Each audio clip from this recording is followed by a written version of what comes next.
आणि रायगडमधल्या कॅश बॉम्बच्या व्हिडिओच्या सगळ्या वादामध्ये आता शेकापनं सुद्धा उडी घेतलेली आहे। शेकापच्या नेत्या चित्रलेखा पाटील यांनी आज एक नवीन व्हिडिओ समोर आणला। हा नवा व्हिडिओ कोणाचा आहे तर हा नवा व्हिडिओ आहे भरत गोगावलेंचा। म्हणजे एकीकडे महेंद्र दळवी हे अडचणीत आलेले आहेत या व्हिडिओमुळे, जिथे नोटांची बंडलं दिसतात त्यांच्यावरती आरोप होतात, तर दुसरीकडे भरत गोगावले यांचा सुद्धा असाच एक व्हिडिओ हा शेकापकडनं समोर आणण्यात आलाय। या व्हिडिओमध्ये पैशाची बंडलं दिसतात आणि मंत्री भरत गोगावले दिसतात। त्यामुळे पुन्हा एकदा राजकीय भूकंप झालाय, चर्चेला सुरुवात झाली आहे। आणि या सगळ्या व्हिडिओजमुळे रायगडचं राजकारण चांगलंच तापलंय। पण गोगावलेंनी सगळे आरोप फेटाळलेत, व्हिडिओ फेटाळलाय आणि शेकापला खुलं आव्हान दिलंय।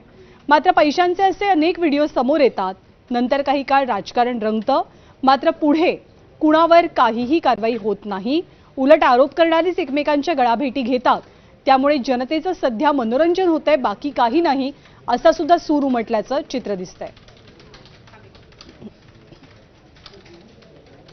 जास्ती महाराष्ट्रात गुन्हे असलेला कोणी आमदार असतील तर हे घरगुती हिंसाचारापासून यांच्यावर या ठिकाणी गुन्हे दाखल आहेत। आज तुम्हाला अजून एक खळबळजनक पुरावा मी दाखवते।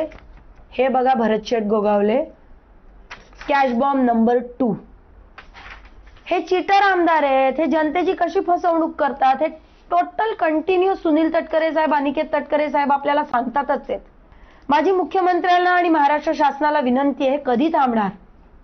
हे ते कमिशनचे कॅश नाही ना? ह्या सगळ्यावरती सखोल चौकशी झाली पाहिजे। चित्रलेखा पाटील आता ही आमच्या तशी मुलीसारखी आहे, हरकत नाही आहे। तिने काय खात्री केली, कुठून मिळवलं, काय केलं ते अजून मलाही काय माहिती नाही। माझ्याकडे जर एवढे पैसे असते तर मी एक मुंबईला घर घेतलं असतं। अजून मुंबईला आमचं घर नव्हतं।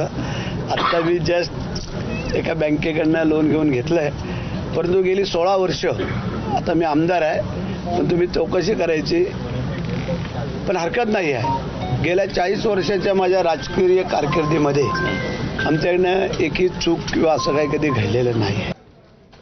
आणि आज विधिमंडळाच्या हिवाळी अधिवेशनामध्ये विधानसभेत लाडकी बहीण या मुद्द्यावरनं चांगली चर्चा रंगली होती। सत्ताधारी विरोधक दोन्ही बाजूने या चर्चेमध्ये सहभाग घेतल्याचं